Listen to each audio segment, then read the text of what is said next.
मैं हूं आपका दोस्त कैलाश गोले और आप देख रहे हैं चैनल श्री धन्वंतरी एडवाइजर्स। इस चैनल के माध्यम से हम वीडियो बनाकर सामाजिक समस्याओं पर बोलते हैं और उनका समाधान करने का प्रयास करते हैं। आज भी एक ऐसे ही विषय के साथ आपके समक्ष प्रस्तुत है। आज का विषय सनातन धर्म की वैज्ञानिकता से जुड़ा हुआ है। सनातन धर्म को हमारे पूर्वजों ने बहुत परीक्षा करने के बाद उसकी परंपराएं बनाई हैं और उनके कुछ नियम बनाए हैं। इसी पर चर्चा करेंगे कि वो क्या वैज्ञानिक कारण है जिस कारण से हम तिलक को धारण करते हैं। तो आइए, वीडियो शुरू करने से पहले हम आपको निवेदन करते हैं, यदि आप हमारे चैनल पर नए हैं तो कृपया इसको लाइक शेयर कर दें और सब्सक्राइब भी कर दें। तो आइए, समय न गंवाते हुए शुरू करते हैं कि तिलक लगाने का क्या वैज्ञानिक आधार है। तो इसके संबंध में ऐसा है कि हमारे पूर्वजों ने खूब परीक्षा करने के बाद में परंपराएं और मान्यताएं बना दी हैं। तिलक धारण करने के कई चीजें स्पष्ट हो जाती हैं कि तिलक क्यों धारण करें। तिलक धारण करने से किसी भी व्यक्ति के मंतव्य अथवा उसके सिद्धांत की जानकारी हो जाती है, क्योंकि 3 सिद्धांत हैं मुख्य मुख्य जो हमारे समाज में प्रचलित हैं: अद्वैत, द्वैत और विशिष्टाद्वैत। ये 3 सिद्धांत हैं और 3 तत्व हैं: ब्रह्मा, जीव और प्रकृति। जो लोग अद्वैत को मानते हैं वो लोग अपने माथे पर एक शून्य सा तिलक लगाते हैं। इसका अर्थ होता है कि वो केवल ब्रह्मा को मानते हैं और संसार को असत्य मानते हैं।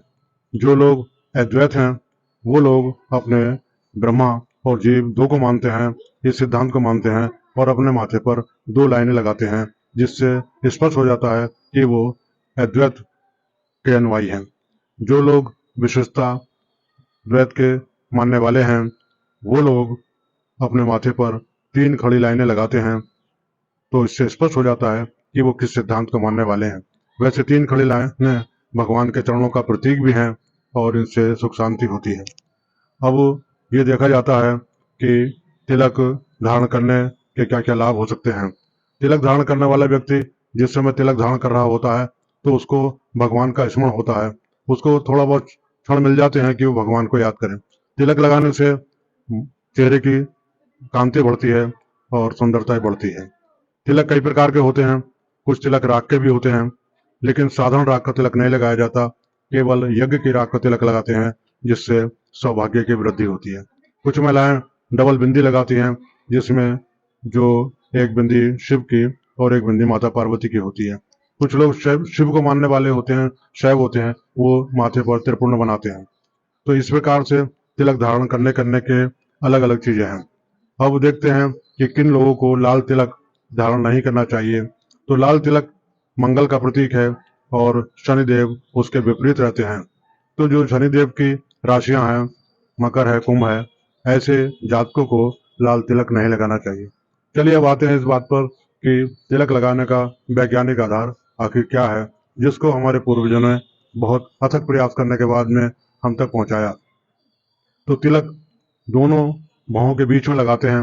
यहाँ पर इड़ा, पिंगला और सुषुम्ना तीनों नाड़ियां मिलती हैं और ये क्षेत्र ज्ञान क्षेत्र कहलाता है। इसको दिव्य नेत्र भी कहते हैं और इसको त्रिनेत्र भी कहा जाता है। ये विशेष क्षेत्र होता है मस्तिष्क का, जो हमारा ज्ञान तंतु है, ज्ञान क्षेत्र है, और यही सारे शरीर को नियंत्रित करता है। तो तिलक यहाँ पर लगाने से तरावट आती है मस्तिष्क में, मन प्रसन्न रहता है, अच्छा लगता है, और ये यहाँ पर आज्ञा चक्र भी होता है जो तिलक लगाने से जागृत हो जाता है। आपने देखा होगा कि तिलक लगाने के बाद में चावल लगाए जाते हैं। चावल लगाने का यही महत्व है कि वो तिलक लगाते समय हमारा यह ज्ञान तंतु जागृत हो जाए और हम सही से काम करें। ये भी संज्ञान में आता है कि जब अतिथि आते हैं तो जाते समय उनको हम तिलक लगाते हैं, अतः ये तिलक लगाना सम्मान का प्रतीक है। कई कई जो सार्वजनिक कार्यक्रम होते हैं उन कार्यक्रमों में भी तिलक लगाया जाता है, तो इस बात का प्रतीक है कि उसमें ऊंच नीच का, अमीर गरीब का भेद मिट जाता है। इस प्रकार तिलक हमारे लिए लगाना आवश्यक है।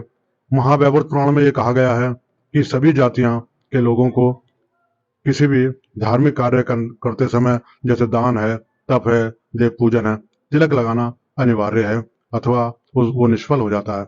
इस प्रकार तिलक सभी व्यक्तियों को, सभी जातियों को लगाना चाहिए, ऐसा बताया गया है।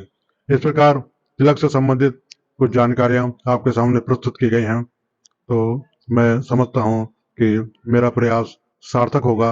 आप तक जानकारी पहुंचाने का कुछ न कुछ लाभ समाज को अवश्य होगा। इसी प्रकार के अन्य किसी टॉपिक पर फिर प्रस्तुत होंगे चर्चा के लिए। धर्म से संबंधित किसी और विषय पर यदि आपकी कोई जिज्ञासा हो तो आप कमेंट में लिखिए। पूरा प्रयास किया जाएगा कि उस समस्या का समाधान किया जाए। इस प्रकार अंत में नमस्कार, और फिर इसी प्रकार के किसी वीडियो के साथ फिर प्रस्तुत होंगे। नमस्कार।